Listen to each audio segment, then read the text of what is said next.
Hi everyone, this is Justine Rhodes, your host for Mentally a Badass. This podcast is dedicated to breaking the boundaries surrounding the mental health conversation. The stories you'll hear on this podcast are real, raw, and relatable, and come from people from different backgrounds because we believe mental health is global and does not discriminate. Welcome to the unfiltered side of the internet.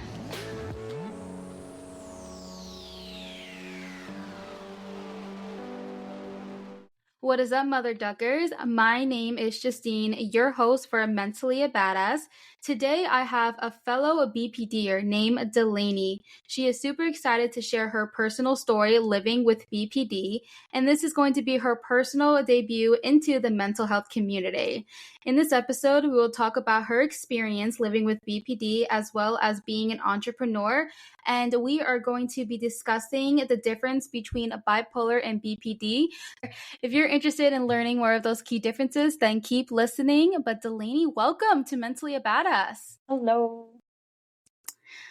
Awesome. So let's get into it. In every Mentally a Badass episode, the main thing is that we like to get deep into your past. And then we believe that your past has a lot to do with currently who you are. Doesn't, of course, define your future. But let's get into it. So you mentioned to me that you have BPD. You were 30 years old. When did you get diagnosed with BPD? So I actually was about 22 when I was officially diagnosed with borderline personality disorder. Okay, so you were 22 years old. Is there a particular event that led to that? Actually, a really big event. Something wasn't quite right in my life when I was living in Manitoba, and I got the opportunity to move out to BC. It wasn't something that I thought about. It was something I just did. And I wasn't well, but I knew I wasn't getting any better in Manitoba, so I took the chance. So you mentioned that you were diagnosed with BPD when you were 22 years old. Is there a particular event that led to your diagnosis? Sure. So I had the opportunity to move out to BC when I was 21, and my mental health wasn't great in Manitoba when I was living in Winnipeg. So I decided to take the opportunity to move. That wasn't the best idea because I removed myself from all my friends and family. I didn't know what kind of outcome was gonna happen. Okay, so let's dive into why you left your home area to move. So, is there any particular reason? Because you said that your mental health was not doing too well. Can we dive a little bit deeper into that? Sure. I just don't think I had a lot of stability growing up, so I wasn't really happy. I wasn't really doing anything to make myself better or to pursue what I wanted to pursue. I was kind of really stagnant, and there's a lot of history of mental health illness in my family. I kind of ignored that completely.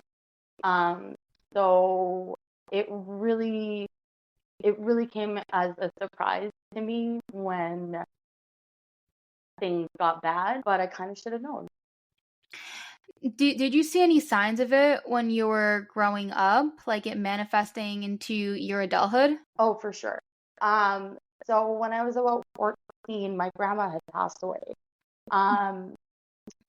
It was hard, but it wasn't, I don't think it was really resonating with me what was going on. And actually, we were really close growing up.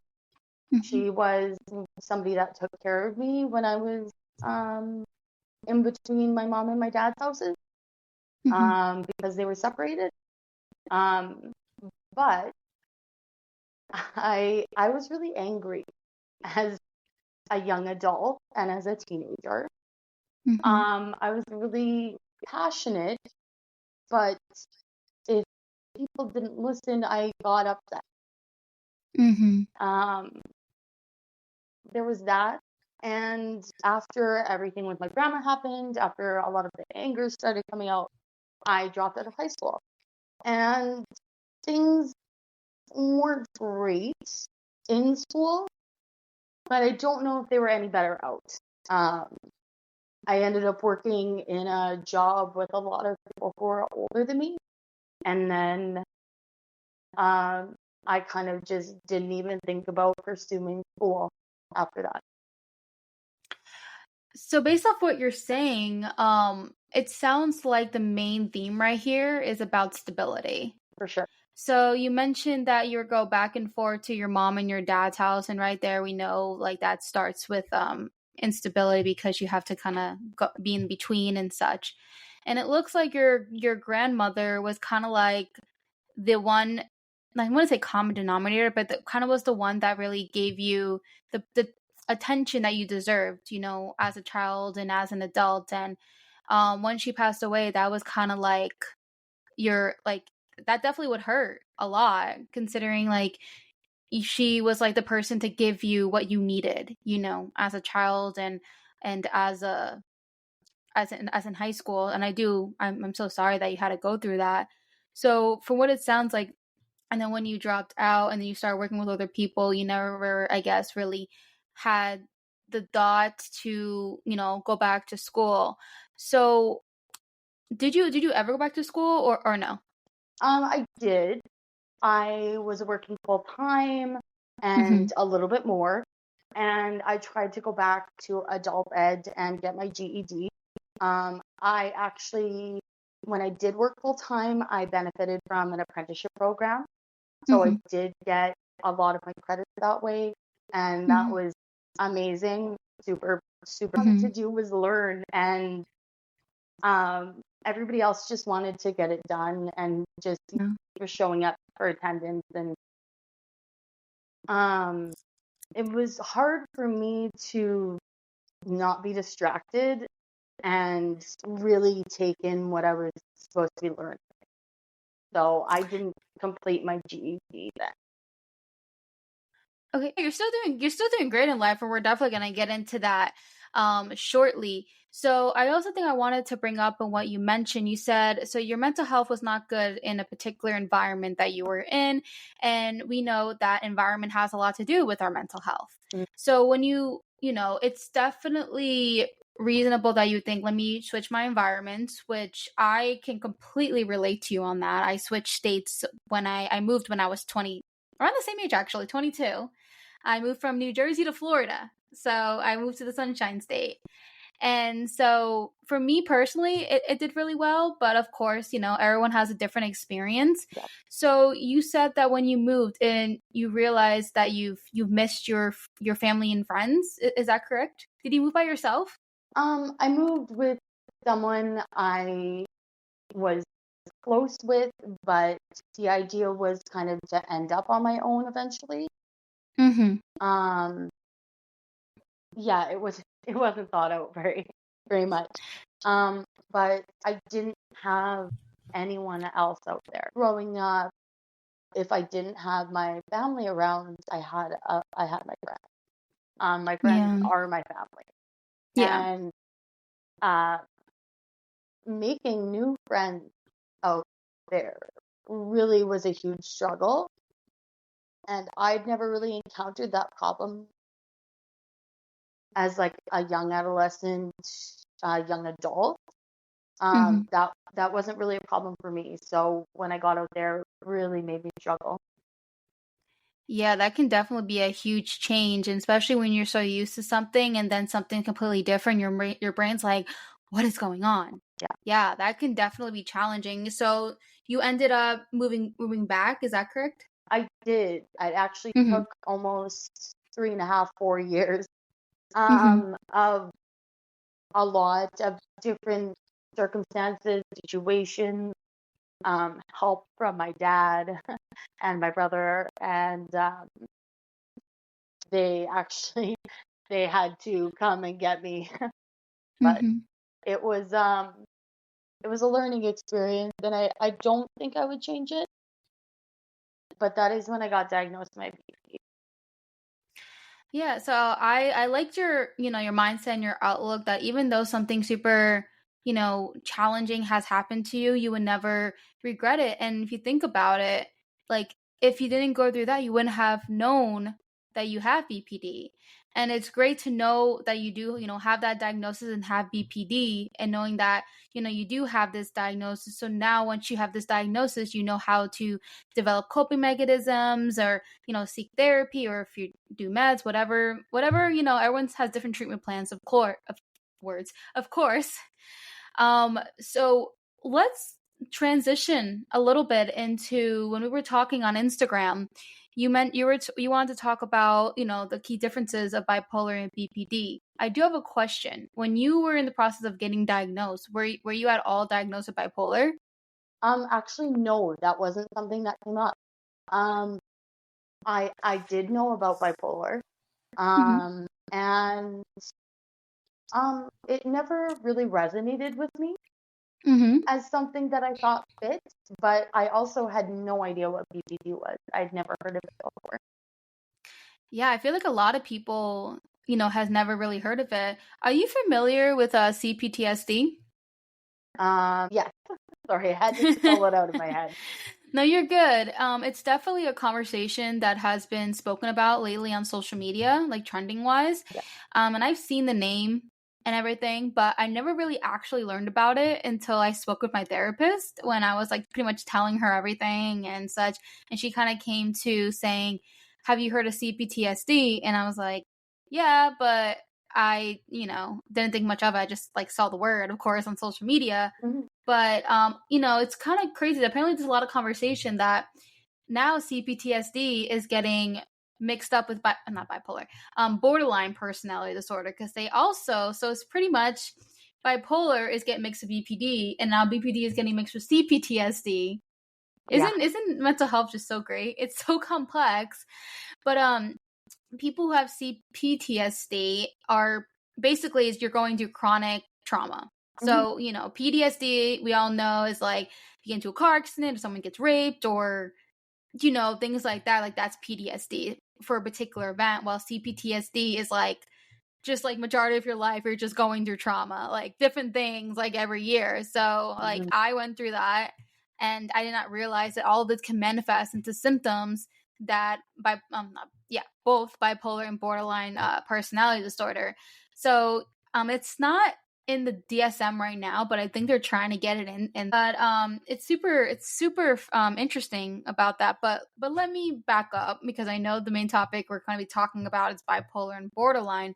Did you have like any friends that went through a situation like that? I know some people who have. Didn't really have many friends, um, or even family that talked about mental health. Mm-hmm. We all, especially my family, we all knew about the serious mental health issues that some of us were dealing with, but it Mm-hmm. wasn't something we discussed.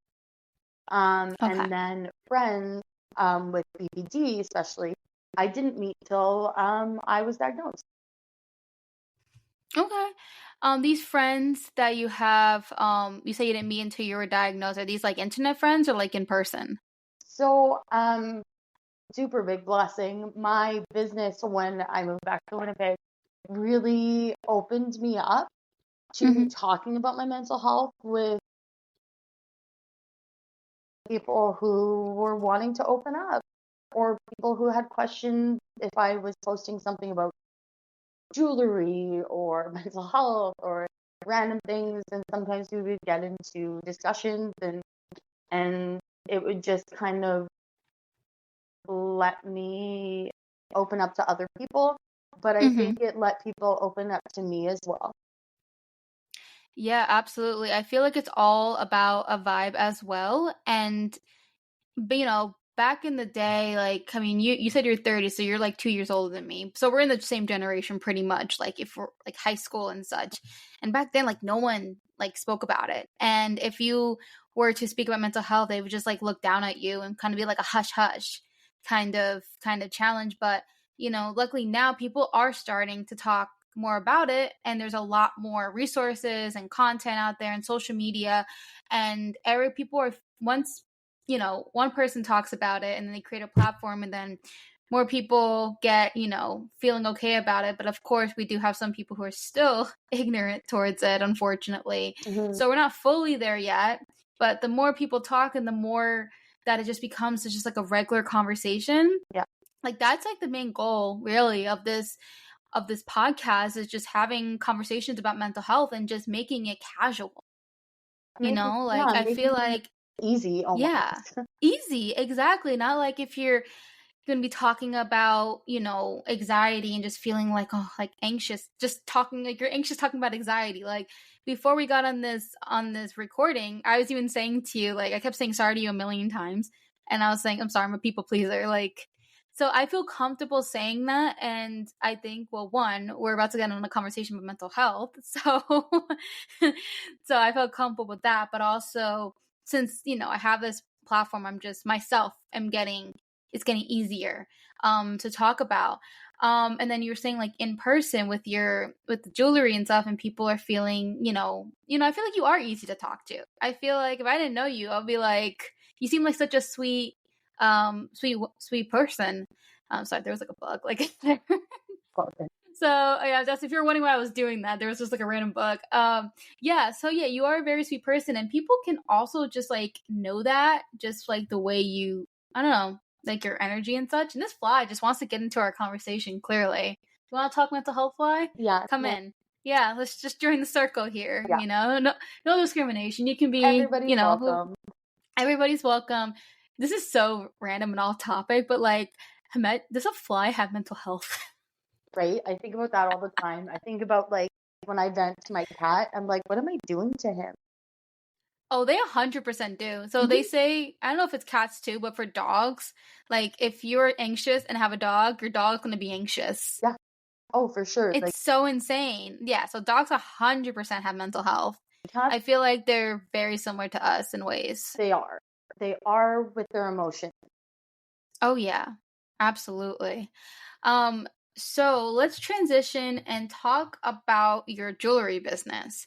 So, you mentioned to me that the reason you started because you love putting things back together, which I found very interesting because that can also have a lot to do with like helping others and mental health and kind of putting the pieces back together when something is broken.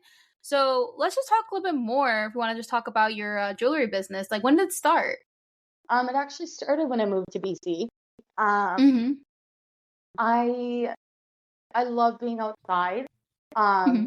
Where I lived in Manitoba didn't really give me the most access to the forests or hiking trails.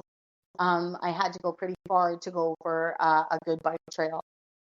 So when I got to BC, I got to hike every day, and it made me so happy. But it also brought me to lots of rivers, which are plentiful of agates, which are a stone commonly used in jewelry making. And they were just there for me to use. And Mm-hmm. I started wire wrapping and making things, and it just it was for my mental health. It was Mm-hmm. being able to make something beautiful out of a rock, and that was awesome for me. Yeah, that's the creative part. And people who do have BPD are also known to be like super creative. So that was pretty much your outlet, is what you would say, right? For sure. Yeah. It brought me so much joy. It brought Mm-hmm. me some peace and something to focus on that wasn't a negative thing. Yeah, that is so amazing that you're able to make your passion into something that supports, your life and pay the bills and such. And you mentioned you also work at a vintage retail store and you sell your jewelry. So how's that experience there? It's amazing. Mm-hmm. I was lucky enough to get the opportunity a few years ago, and I was so scared, but I was so excited. I couldn't say no.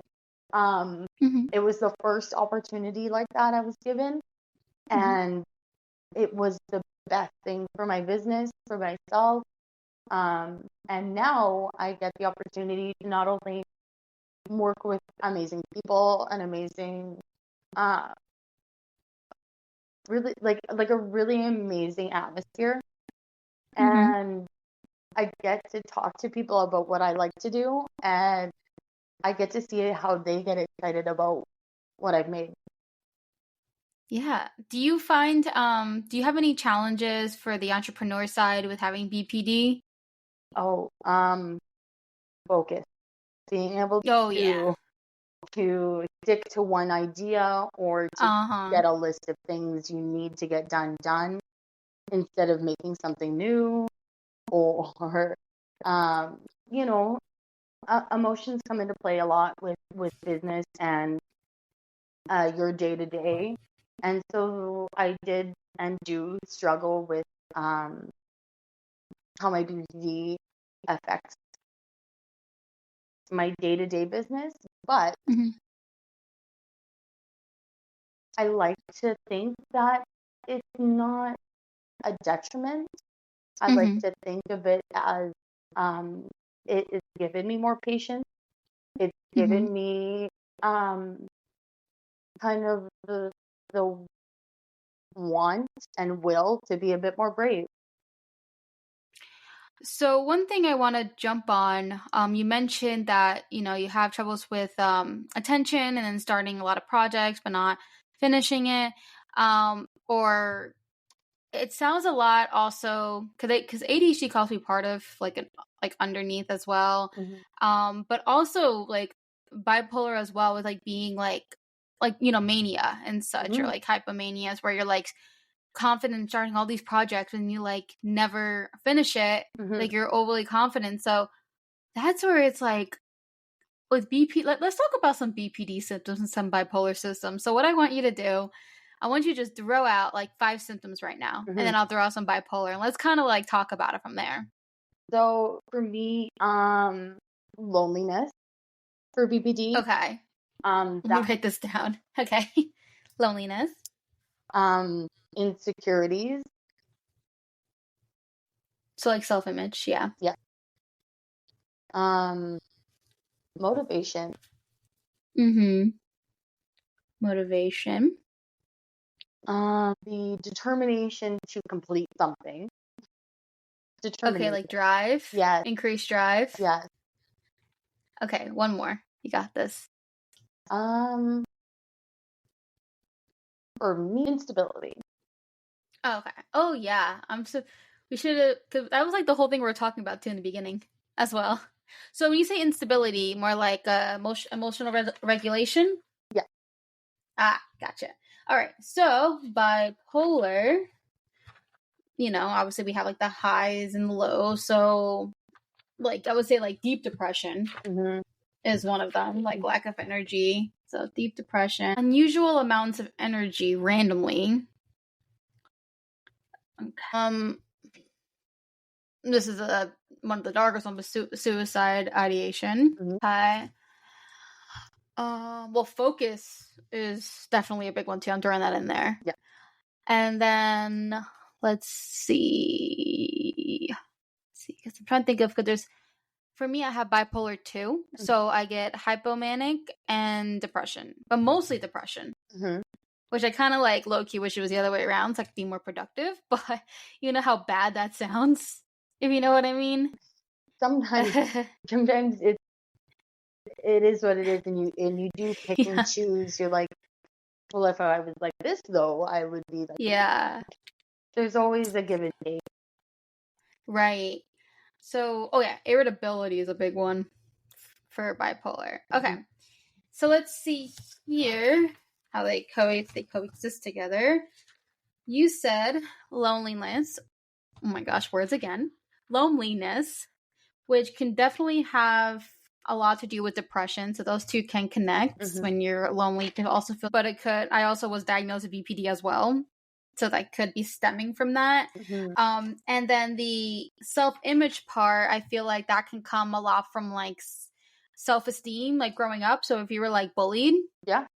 one thing I learned from one of my guests is about creating core beliefs when you're young, and how when you create these core beliefs when you're a child, it manifests as for pretty much the rest of your life until you like really heal those wounds. Yeah. And they will always some way be there, but not as intense. And they get easier to deal with when you figure out what works for you. Yeah, and your triggers. Yeah. As well. Yeah. Okay.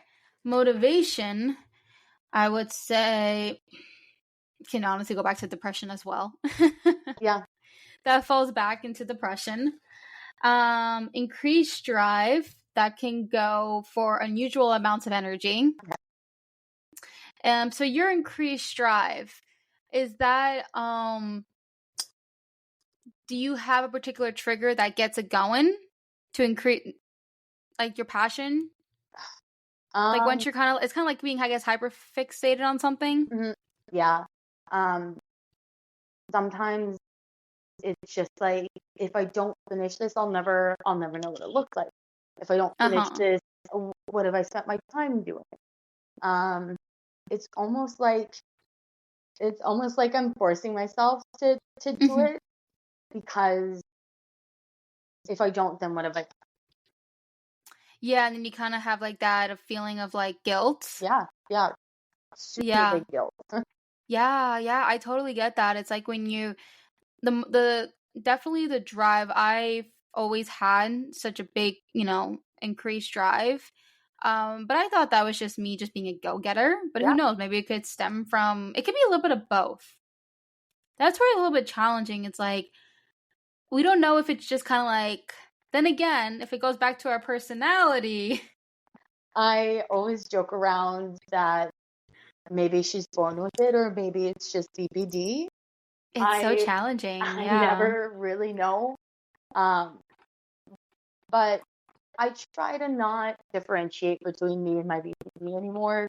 It's not what makes me who I am, but it's shaped me into who I'm going to be. Exactly. No, I totally agree with you on that, especially since you're open, because you know how many people are probably like undiagnosed For sure. with it, and it just kind of rolling with the punches and just, yeah. And not understanding what it is, and not knowing how to fix it, or not even fix it, but how to deal with it. Yeah, and I'm reading this book. I don't know if you heard of it. It's like The Body Keeps Count. Okay. No, Body Keeps Score. Sorry, I always keep forgetting. It was The Body Keeps Count, The Body Keeps Score. Yeah, I keep saying it wrong, but pretty much it was saying that like if we can focus on mental health as like the main thing from like just start from the beginning, like once a baby was born, because a lot of people don't understand is that babies have mental health, and they're the most fragile brains. So if you don't focus on your offspring's mental health, then you're kind of just like, oh, they're just a baby. You think that because they can't communicate to you properly. All they do is they cry, but they can't properly communicate what they need. So since people are not really understanding of that, it creates, things like low self-esteem or attachment, or just a lot of things where then this parent thinks, oh, they're just like the bad kid or whatever. And also, if you keep calling your kid, oh, they're bad or this and that, it's like, okay, then they're going to be bad when they get older, So I can't stand that. I can go on about that. Oh, and I'm thinking, yeah. I can't agree more with you. I think that everything starts young, and we're formed into what we're surrounded by. Exactly. And if we're surrounded by, all of these negative things and nothing positive, or no support, it's not impossible, but it's really hard for somebody to grow into an emotionally stable, positive human being. Yeah, the emotional stability part, especially, and just like being a functioning person of society. And it's really challenging when, some people, if they have a challenge with emotional stability in this world that we live in, especially. Like this world that we live in is so hard, like, especially since 2020 is getting like even more challenging. And so it's just like dealing with like your inner demons and have to deal with the outside demons. It's just, and then when everybody's not understanding how important mental health is, then everyone's just hurting everybody. You know, when they say hurt people hurts people, Mm-hmm. that's just going to be a domino effect if we don't like take action now. Yeah. And having all of this generational trauma just stop. I do like to talk out a lot about that. I just sometimes I kind of feel like it's not my place because I'm not a mother. But also, like, I don't know. Like, what are your thoughts on that? I think we were brought up by our mothers, and Mm-hmm. you know, despite the fact that we aren't ourselves, we can have an opinion on something. Mm-hmm. Um, but not only have an opinion, but have a positive and like hopeful outlook for these kids. Because they don't deserve negativity and Mm-hmm. not being able to be open about how they're feeling. Uh, Yeah. it starts so young, and I think for me, it started just that way. Yeah. They don't know how to express their emotions. Mm-hmm. And if you really think about it, like, even in just like school system, I don't know, I don't know if it's just the US or everywhere around the world, but they focus more on sports versus like art and like creativity. And 100%. you know, sports is great too. You can just get out all the anger or whatever, but like people need like healthy ways of expressing their emotion. And And do you yeah. no, go ahead. Oh, sorry. Think about it like this. I feel like a lot of people who have a lot of aggression and anger, and of course I'm not trying to stereotype or anything like that, so just kind of like, I guess, my personal experience, but do you feel like people who are, I guess, more in sports could probably have more likely of expressing their emotions through aggression versus ways of like just creating and putting their emotions in art?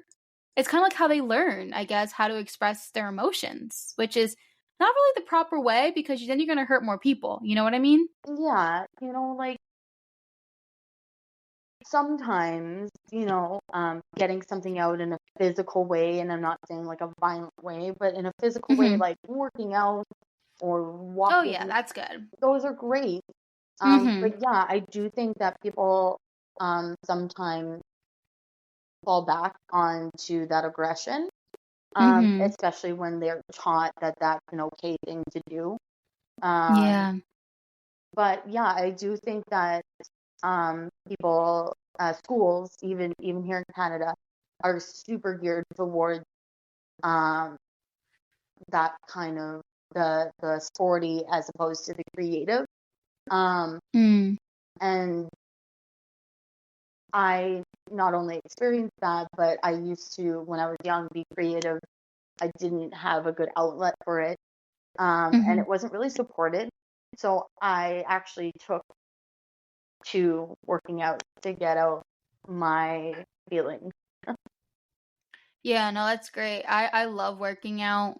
Like, it's one of my favorite things. I can't do it right now at the moment because I'm currently getting adjusted with a chiropractor. Right? So like my upper body is very fragile right now because Mm-hmm. I'm trying to fix my neck. Oh, Yeah, if you see my x-rays, they're oh, bad. Like I'm they're so so I sorry. did not I've had like neck pain for 10 years because I had a little bit of an injury Mm, and I did physical therapy but it didn't really work. But yeah, this whole 10 years I was just kind of dealing with the pain. right. And now I'm like, okay, it's getting way worse. Let me go to a chiropractor. And they took my x rays, and with their findings, they're like, you lost 74% of your natural curve. Oh my. So, yeah, it's interesting. So, like, your neck is supposed to, like, be curvy, Mm. right? Mine's like this.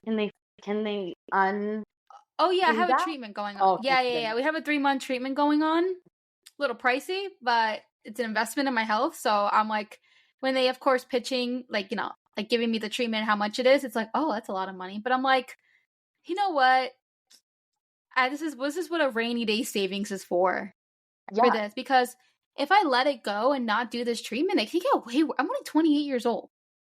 Like I have like the kind of alignment that I'm having. It's like if I was like 60 or 70. Well, it's not gonna just get better by itself, Oh, especially it if it's won't. gotten to this point already.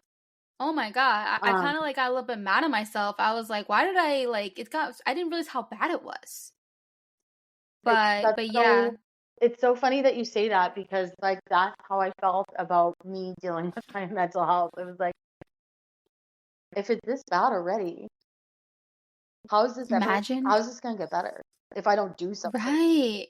And it gets harder and harder to get better when you wait. Like my grandmother, she has like the mental health challenges, like depression and such. I really think she had bipolar, but was never, during her time, forget it. Mental health was very hush hush, Mm-hmm.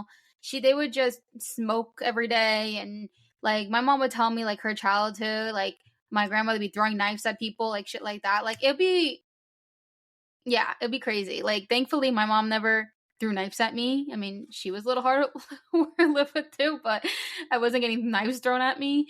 But and usually people who have untreated bipolar disorder and doesn't know how to regulate their emotions could lead to things like that. Yeah. Like so dangerous. Yeah, and And it's scary for the person involved that it's happening mhm. to, but like I can't imagine having that kind of thought. You know what I Yeah. mean? Yeah, it's just it has to get really really bad Yeah. for it to actually get. It's just Yeah. because people with bipolar have a lot of powerful negative energy Mm-hmm. inside of them, and a lot of times when they're younger they'll take it out with self-harming Mm-hmm. to relieve that negative energy, or instead of doing that though, like for me, like I did self-harm in high school, but now when it comes to like negative energy, I kind of like I had like this big teddy bear and I would like punch the shit out of it. I would do that. And then I would just have like my own little episodes in my room by myself. Mm-hmm. And then I had a lot of it about last month because I was dealing with a lot of stress. Mm-hmm. And then my boyfriend, he got out like these boxing gloves and he gave me boxing gloves. And he was like, I was like literally like not punching it, but he knows how to do this stuff. So I was kind of like doing like a boxing thing with him. It helped a lot. Well, first it helped that I was like laughing so hard Yeah. because I was like, I'm like, I love that you just didn't tell me just to like calm down. You just like gave me The like support. you gave, yeah, exactly, like, which was really nice. Like that actually like made me super happy because there's some times where he doesn't know what to say, you know, but this time he like did The really well. boxing gloves. Yeah, no, he did really well this time. I'm like, I'm so proud of you. Like you really handled this really well when it came to support. But Yeah. yeah, so that's just, And practical. it's yeah. Yeah, exactly. And then me and my therapist are trying to work with ways where I'm not like punching stuff all the time, but kind of get it out in different ways. But Mm-hmm. I don't know if you've been noticing on the Instagram not Sunday, every Saturday I've been like leaking my I don't want to call it leaking because it's me doing it, but I've been like exposing my journal entries before I was diagnosed with bipolar. And you can like, it's honestly, I have way darker ones. I just don't know if I'm really confident yet of releasing those just yet. I'm kind of like just putting some out, but some are like really intense, which is like really dark and like with anger too. And yeah, so I was just had like so much, I was like a raging teenager.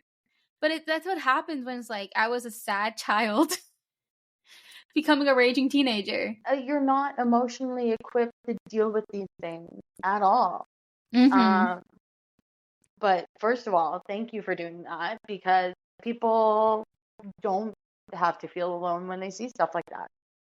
Yeah, I guess part of me was like, I don't want to feel like judged, but also I put it on MAB, not my personal Instagram. Mm-hmm. Which I'm sure most people wouldn't judge me on my personal Instagram, but also I kind of have like 2 clients that like follow me on there too. So they don't need to know all that. Every once in a while, I'll throw something on the Daisy Wild Vintage page, and I'm like, oh, delete, delete, delete. Yeah. But it's kind of also crazy because I put all those entries in like a private Tumblr journal, private Tumblr blog. Do you know what Tumblr is? Yeah. Yeah, so back when Tumblr was cool, I had like a private blog and I was able to like access it. Mm-hmm. And I'm like, okay, well, at least all my trauma is going to turn into something good like 10 years later. Literally, like 10 years later. Is that crazy? Yeah, it's pretty wild how we can look back and see what we used to be and see how we've progressed through that kind of stuff. I think summary wise, we can kind of see how like bipolar and BPD can be similar, but like, for example, you feel loneliness, but that also can be part of like depression. Mhm. And then like self-image can also be connected to self-esteem. So it's kind of like they're very similar, but not at the same time in a way.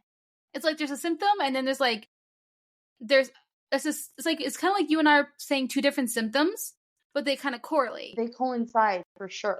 Yes, exactly. So I think we can say that's why it's super challenging, but it's also, like, then some people kind of get bipolar and BPD. So it's really like your therapist or psychiatrist really has to really get to know you. For sure. Like, get to know your history and just everything. So, yeah, I think we kind of have a little bit more of an understanding, but yeah, no, it's a lifelong kind of journey there. But is there, before we end this, I always like to ask my guests if there's like a last piece of advice. So let's say someone who is listening right now has BPD or may think they have, bipolar, or they're recently diagnosed with BPD.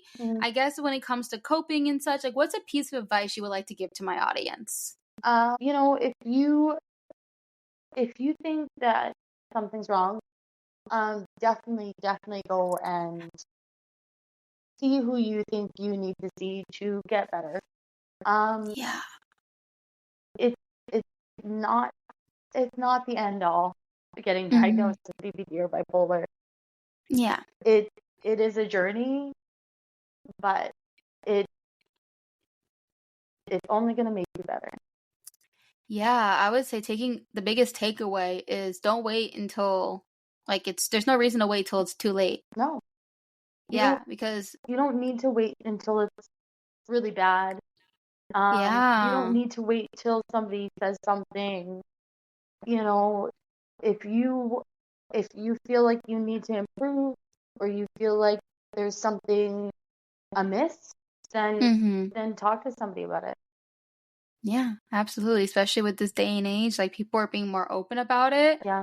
And like, even like, I always like to invite, like, if people ever feel like they're alone or, need to talk to somebody who would understand and not be judgmental, I always say they can, reach out to us via DM. And of course, if you want to open to that, and I've had people do that. And yeah, always welcome. Yeah, it's pretty amazing the kind of connections you can make just by being open and being a little vulnerable and a little bit brave. Absolutely. It can save a life. For sure. Absolutely. Well, thank you so much, Delaney, for taking your time to be on the podcast. I really do appreciate it. It was a pleasure, and it was nice to finally get to meet you. I wish I could shake your hand. Maybe one day. You never know. You never know. Yeah, I would love to come to Canada sometime. I'm getting a lot of people that I'm making friends with over there. I already have multiple people. I'm like, I need to take a trip there. Actually, I'm surprised you're not Canadian because of how much you say sorry. Really? It's a thing here. Yeah. So you'd fit right in. Oh, well, I definitely need to make my way there when I can. Who knows? Maybe it'll be in maybe next year or something. Right, this year I have a lot going on, but maybe next year. I'm sure you know it, but don't come in the winter. Oh, okay, yeah. That makes sense. Absolutely. All right. Well, thanks everyone for listening. Hope you guys have a good day, night, morning, wherever it is, and stay tuned for next episode.